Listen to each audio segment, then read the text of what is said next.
महनाज एक गरीब लेकिन बेहद खूबसूरत लड़की थी। उसके अब्बा रहमत साहब अपाहिज थे और उसकी मां सायरा बानो पूरी जिंदगी उनकी सेवा में लगी रहती थी। घर का खर्च चलाने के लिए महनाज रोज गांव गांव कपड़े बेचती थी। उसकी सुंदरता जहां कुछ लोगों को मोहित करती, वहीं उसे लगातार डर, असुरक्षा और अपमान भी झेलना पड़ता। एक दिन रास्ते में एक काली लग्जरी कार उसके सामने रुकी। उसमें से अरब का एक शेख उतरा।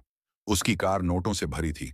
उसने महनाज को पैसे थमाते हुए कहा, मेरे साथ एक काम करो, तुम्हारी जिंदगी बदल जाएगी। महनाज ने पूछा, कैसा काम? शेख ने कोई जवाब नहीं दिया, बस एक पता देकर चला गया। उसी रात उसके पिता की हालत अचानक बिगड़ गई। डॉक्टर ने कहा कि शहर के बड़े अस्पताल में इलाज ही एकमात्र रास्ता है।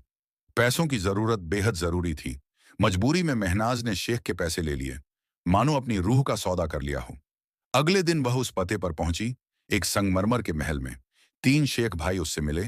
खालिद सबसे बड़ा और सख्त, जमाल चुप और उदास आंखों वाला, और तारिक गुस्सैल और बिगड़ा हुआ। उसे महल में रखा गया, लेकिन काम की कोई जानकारी नहीं दी गई। सिर्फ इतना कहा गया, तुम यहां जो देखोगी वह बाहर नहीं जा सकता। कई दिनों बाद तीनों भाइयों ने असलियत बताई। उन्होंने उसे एक तस्वीर दिखाई। तस्वीर देखकर महनाज का दिल दहल गया।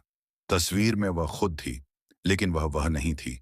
वह थी लैला, इन शेखों की मृत बहन, जिसकी शक्ल महनाज से हूबहू मिलती थी। उनके बूढ़े पिता मरने की कगार पर थे और उनकी आखिरी इच्छा थी मरने से पहले अपनी बेटी लैला को एक बार देखना। इसलिए भाइयों ने महनाज से कहा, तुम्हें कुछ दिनों के लिए लैला बनना होगा, ताकि हमारे पिता शांति से मर सकें। महनाज का दिल टूट गया। यह किसी की आखिरी सांसें खरीदने जैसा था, लेकिन उसके अपने अब्बा की जिंदगी भी दांव पर थी। आखिरकार उसने हाँ कर दी। उसके बाद उसे लैला की चाल, आवाज और हाव भाव सिखाए गए। कई बार उसे लगता था जैसे उसकी आत्मा किसी और की रूह में समा रही हो। फिर वह दिन आया जब उसे मरते हुए बूढ़े शेख के सामने ले जाया गया। उसने धीरे से कहा, अब्बा। बुजुर्ग की आंखें भर आईं। मेरी लैला, अल्लाह ने मेरी दुआ सुन ली। महनाज उनके सीने से लिपट कर रो पड़ी। वह भूल गई कि वह अभिनय कर रही है। बूढ़े शेख का दर्द उतर गया। उनकी तबीयत कुछ दिनों तक बेहतर भी हुई, जिससे डॉक्टर भी हैरान थे। लेकिन छोटे भाई तारिक का व्यवहार खतरनाक होने लगा। वह महनाज की खूबसूरती से आसक्त हो चुका था। कुछ हफ्तों बाद बूढ़े शेख का निधन हो गया। काम पूरा हो चुका था। खालिद ने महनाज को बहुत पैसे देने चाहे, लेकिन उसने कहा, मैंने यह काम किसी की आखिरी तमन्ना पूरी करने के लिए किया था, लालच के लिए नहीं। जब वह जाने लगी, तारिक ने रास्ता रोककर कहा, मैं तुमसे शादी करना चाहता हूं। तुम मेरे महल की मलिका बनो। महनाज पीछे हट गई और बोली, मैंने तुम्हारी बहन का रूप निभाया, तुम्हारी दासी बनने के लिए नहीं। मैं अपने पिता के इलाज के लिए यहां आई थी, अपनी इज्जत बेचने नहीं। उसकी बात सुनकर खालिद और जमाल अंदर आए। उन्होंने तारिक को रोका और महनाज से माफी मांगी।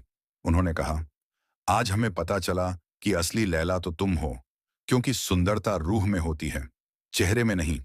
महनाज ने पैसे लिए, अपने पिता का इलाज करवाया और गांव लौट गई। कुछ महीनों बाद खबर आई कि शेखों का वह महल वीरान हो चुका है। कुछ लोग कहते थे कि किसी भाई ने लालच और गलतियों से तंग आकर सब बर्बाद किया। कुछ कहते थे कि महल पर लैला की आत्मा का श्राप था, और जब महनाज ने उसका रूप धारण किया, आत्माओं का संतुलन बिगड़ गया। सच क्या था, यह कोई नहीं जान पाया।